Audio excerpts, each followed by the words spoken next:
유시민의 항소 이유서, 일필휘지로 써서 유명하다는데 도대체 무슨 내용일까요? 유시민은 왜 항소를 했을까요? 그런데 이 내용 파악이 쉽지 않습니다. 글자만 무려 2만자가 넘고 200자 원고지로는 100장이 넘습니다. 또 옛날 글이라 문장도 꽤 깁니다. 그래서 제가 쉽게 요약했습니다. 먼저 항소 이유서를 쓰게 된 배경을 살펴보죠. 1984년 9월 학생인 듯 학생 아닌 학생 같아 보이는 4명이 서울대를 돌아다니고 있었습니다. 그리고 유시민을 포함한 찐 서울대 학생들이 이들을 주시했죠. 그런데 이들을 왜 주시했을까요? 대학은 아무나 돌아다닐 수 있는 거 아닌가요? 당시엔 이게 문제가 될 수도 있었습니다. 학생 분장을 한 정부 요원들이 학교를 돌아다니면서 학생운동을 하는 이들을 감시했거든요. 서울대 학생들은 저 4명이 그런 요원일 수 있겠다 짐작했죠. 그래서 저들을 잡아 조사했고 이 과정에서 약간의 폭력이 있었습니다. 유시민은 폭력을 쓰진 않았지만 이 사건에 가담했다는 이유로 1심에서 징역 1년 6개월을 선고받습니다. 그리고 이 항소 이유서는 이 판결에 대해 법적으로 항소하겠다기보다 할 말은 해야겠다면서 쓴 글입니다. 그래서 처음부터 항소의 목적을 분명히 합니다. 이 항소가 형량을 깎아달라거나 법에 태클을 걸기 위함이 아니라는 거죠. 이보다는 양심에 따르면 당시 상황에서 그 행동을 할 수밖에 없었다고 강조합니다. 그리고 정상적인 사회라면 양심에 따른 행동에 대해 1년 6개월을 선고하는 건 좀 아니지 않나? 라고 되묻습니다. 어떤가요? 왠지 설득되지 않나요? 이 내용을 원문에서는 이렇게 표현합니다. 행위의 정당성을 판단하는 기준으로 본 피고인이 관심을 두고 있는 것은 하느님이 주신 양심이라는 척도이지 인간이 만든 법률은 아닙니다. 정의로운 법률이 공정하게 운용되는 사회에서라면 양심이 법률과 상호 적대적 모순관계에 서게 되는 일은 결코 일어나지 않으리라 믿습니다. 그러면서 선고에 항소하는 이유 5가지를 듭니다. 첫 번째 이유는 이겁니다. 지금 나라 돌아가는 게 정상이 아니잖아 라는 거죠. 이렇게 나라가 비정상적인데 내 행동이 정상적이거나 일반적일 수가 있겠니? 라는 거죠. 지금 정권이 국민을 괴롭히고 학생도 탄압하는데 그래서 내가 본 이들이 학생을 괴롭힐 수도 있는데 어떻게 가만히 있겠냐는 거죠. 양심상 그럴 수 없었다는 거죠. 그렇다면 궁금해지죠. 당시 우리나라의 모습은 과연 어땠을까요? 사건이 일어난 시기는 정두환 정권 때였습니다. 서울의 봄 영화에서도 보이듯 전두환은 1979년 12.12 쿠데타로 정권을 잡았죠.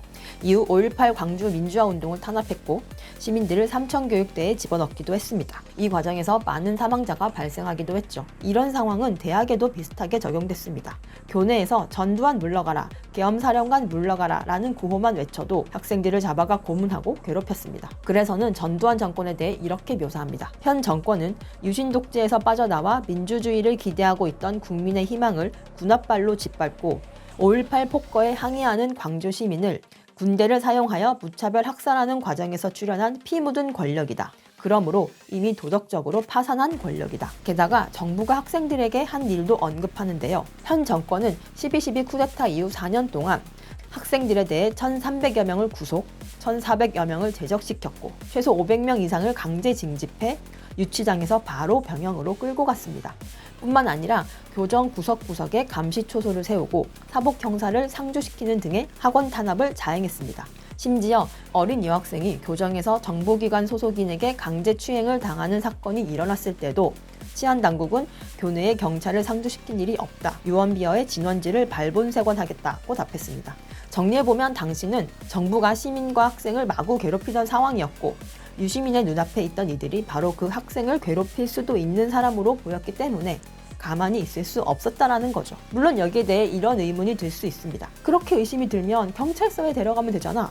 경찰서로 가서 민중의 지팡이 경찰관님, 제가 서울대 학생인데요. 우리 학교 학생도 아닌데 학교를 돌아다니는 이들이 있어서 제가 좀 데리고 왔습니다. 뭔가 좀 의심스러운데 조사 가능할까요? 하지만 이것도 쉽지 않습니다. 왜일까요?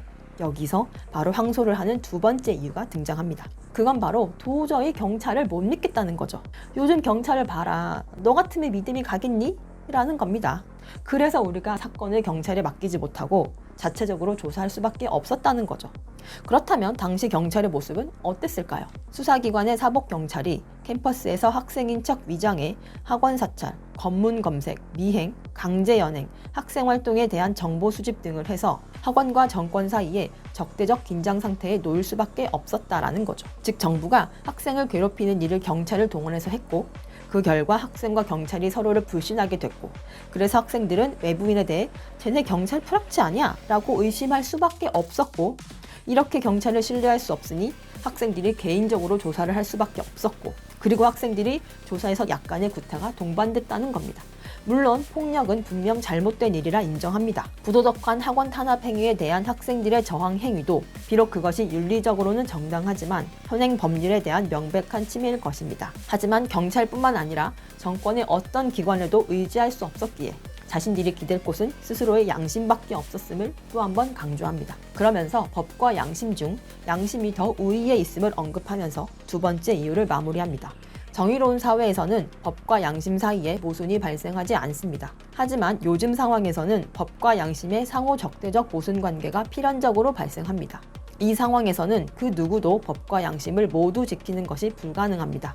법은 일시적이고 상대적이지만 양심은 절대적이고 영원합니다. 법은 인간이 만든 것이지만 양심은 하느님이 주신 것입니다. 그래서 본 피고인은 양심을 따랐습니다. 여기까지 보셨으면 양심적으로 구독 한번 해주시죠. 항소의 세 번째 이유는 이겁니다. 경찰이 사건에 대해 우리가 우발적인 게 아니라 계획적이었다고 발표하더라 라는 거죠. 아니 계획적이라니 말이 되냐라는 겁니다. 그래서 계획적인 범죄라고 이미 다 결론 내려놓고 여기에 짜맞추기식으로 수사해서 내린 판결에 대해 절대 동조하기 싫다는 겁니다. 그러면서도 경찰이 왜 짜맞추기식 수사를 하는지는 짐작이 간다면서 두 가지 이유를 추측합니다. 첫 번째는 학생운동에 폭력적이라는 이미지를 씌워서 학생운동에 스크래치를 내겠다는 거죠. 두 번째는 이를 바탕으로 정권의 폭력성을 정당화하겠다는 겁니다. 학생이 이렇게 폭력적이니까 정권도 어쩔 수 없이 따라서 폭력적이게 될 수밖에 없었다는 거죠. 그렇다면 계획적인 건 학생이 아니라 경찰이죠. 그러면서 경찰의 이러한 음유한 계획에 협조하기 싫다면서 항소를 하겠다는 겁니다. 그러면서 항소의 네 번째 이유를 언급합니다. 바로 경찰과 학생의 법 잣대가 평등하지 않다는 거죠. 같은 행동을 해도 학생과 경찰의 대우가 다르다는 겁니다. 우리 학생들은 지금 폭력을 행사했다는 이유로 유죄를 받았는데 경찰도 학생 폭행하면 유죄 받나? 아니잖아 라는 거죠. 이렇게 경찰과 학생의 법의 잣대가 다른데 이런 상황에서 받은 징역에 대해서 납득이 가네요. 1년 6개월 깔끔하게 살다 오겠습니다. 라고 어떻게 말할 수 있겠냐는 거죠. 그래서는 경찰에 대한 법의 잣대를 알 수 있는 사건을 예로 듭니다. 살짝 긴데요. 바로 요약할 테니까 조금만 참아주세요. 지난해 5월 19일 민주화운동 청년연합이 주최한 광주 학생 희생자 추모 집회에 참석하였다가 귀가하는 길에 그녀 자신 재적 학생이면서 역시 고려대학교 재적 학생인 서원기 씨의 부인 이경은 씨가 동대문 경찰서 형사대의 발길질에 6개월이나 된 태아를 사산한 사건이 일어났을 때 그 부분은 이 법의 보호 밖에 놓여 있었음이 누구의 눈에나 명백히 드러났습니다. 고소장을 접수하고도 검찰은 수사조차 개시하지 않았기 때문입니다. 요약하면 이거죠. 집회 다녀오던 고대 CC 부부 와이프가 경찰 폭행으로 유산했는데 검찰이 수사 시작도 안 했잖아 이거죠. 경찰의 법의 잣대에 대해 이렇게도 표현합니다. 본 피고인은 기분 탓인지 모르겠지만 학생들을 상습적으로 폭행 고문하는 경찰서의 정보과 형사들이 폭행 때문에 폭행법 위반으로 형사소추 당했다는 비슷한 이야기조차 들어본 적이 없습니다. 반면 자신은 전혀 다른 경험을 했다면서 자신에 대한 법잣대에 대해 말합니다. 본 피고인은 여러 차례 수사기관에 연행되어 조사받는 과정에서 폭행을 당한 적이 한두 번이 아니었습니다. 하지만 법의 보호를 요청할 엄두조차 내본 적이 없습니다. 게다가 본인은 그 누구에게도 협박이나 폭행을 가한 적이 없음에도 불구하고 폭행법으로 유죄를 선고받았습니다. 이거 열받는 거죠. 누구는 폭행을 해도 수사 시작도 안 하는데 누구는 폭행도 안 했는데 폭행법으로 유죄를 받는다? 이런 상황에서 너 같으면 항소 안 하겠니? 라는 거죠. 이러면 저도 못 참죠. 여러분도 참지 마시고 구독 한번 해주시죠. 이제 마지막입니다. 항소의 다섯 번째 이유는 법정이 정의롭지 못하다는 겁니다. 1년 6개월이든 10년 6개월이든 제발 정의로운 법정에서 심판해 달라는 거죠. 그러면서 말로는 법정이 신성하다고 하는데 진짜 그러냐? 라고 되묻습니다. 현 정권에 반대했다는 이유로 투옥됐던 1,500여 명의 양심수들은 그동안 이 정의로운 법정에서 유죄 선고를 받았습니다. 유신 독재 때도 수많은 이들이 신성한 법정에서 긴급조치 위반으로 목살이를 했습니다. 그리고 이들을 반사회적 불순문자 또는 이적행위자 등으로 만들어 죄인 취급한 것 또한 이 신성한 법정입니다. 그러면서 자신은 정의로운 법정에서 판결을 받고 싶다고 호소합니다. 본 피고인은 그곳에 민주주의가 살해당하면서 흘린 피해 냄새가 짙게 배어있기 때문이 아니라 그곳에서만은 진실의 참모습을 만날 수 있다는 의미에서의 신성한 법정에서 재판을 받고 싶습니다. 본 피고인은 저에게 유죄를 선고하는 재판관이 자신의 지위가 흔들리지 않는 한도 내에서만 정의에 관심을 갖는 정도가 아니라 하늘이 무너져도 정의를 세우는 현명한 재판관이기를 간절히 바라는 것입니다. 유시민의 항소 5가지 이유 어떠셨나요? 꽤 설득이 되지 않나요? 중요한 건 이 항소 이유서에서 강조하는 것이 법적 항의가 아니라 양심에 의한 항의라는 것입니다. 그 상황에서는 기댈 곳이 자신의 양심밖에 없었기 때문에 양심에 따라 판단할 수밖에 없었다는 거죠. 그리고 정의로운 사회라면 양심에 의한 판단이 법과 충돌하지 않을 거라 확신한다는 것입니다. 그러면서 자신의 삶을 돌아보는 자전적인 이야기로 글을 마무리합니다. 다른 건 스킵하셔도 이건 꼭 보시기 바랍니다. 저는 가장 평범한 청년이었습니다. 불의를 보고 지나치지 말라. 이웃의 아픔을 나의 아픔처럼 생각하라. 거짓말하지 말라. 라는 국민학교 시절 선생님의 말씀을 진리로 여기는 조금은 우직한 편에 속하는 젊은이였습니다. 이런 저는 법관이 되길 희망했습니다. 6이나 되는 자식들을 키우시느라 고생하신 부모님께 보답도 하고 또 그 일이 나쁜 일이 아니라 확신했기 때문입니다. 그래서 서울대 사회계열에 입학했습니다. 그런데 눈부시게 밝은 햇살이 비치던 5월 교정의 어느 날 저는 학생회관 구석에 숨어서 겁에 질린 채 어떤 모습을 보게 되었습니다. 그것은 최루가스 속에서 머리채를 붙잡힌 채 끌려가던 여린 여학생의 모습이었습니다. 그 후로 모든 사물이 달리 보이기 시작했습니다. 편안하게 공부만 하는 것이 양심에 거슬리기 시작했습니다. 그러다 사랑하는 선배들이 신성한 법정을 거친 뒤 죄수가 되어 나오는 모습을 본 후로는 고민 끝에 법복을 입은 채 높은 자리에 앉아있는 저의 모습을 기억에서 지워버렸습니다. 이후 저는 총학생회에서 활동하기 시작했습니다. 80년 5월 17일 계엄령이 내려짐과 동시에 갑작스럽게 구속되어 2달간 모진 고문에 시달리기도 했습니다. 이후 석방되자마자 저는 강제로 입대를 하게 되었고 그곳에서 특변자로서 늘 감시의 대상이 되었습니다. 제대 직전에는 녹화사업 혹은 관제 프락치 공작에 의해 본인의 안전을 도모하는 대신 동료를 팔도록 강요당하는 상황에 놓이기도 했습니다. 이 녹화 사업과 관련해서는 6명의 학우가 의문의 죽임을 당하거나 스스로 목숨을 끊기도 했습니다. 이후 저는 학생운동을 하다 제적당한 이들의 복교를 추진하는 제적학생 복교추진위원회를 결성해 투쟁하기도 했고 복학 후에는 복학생협의회도 조직했습니다.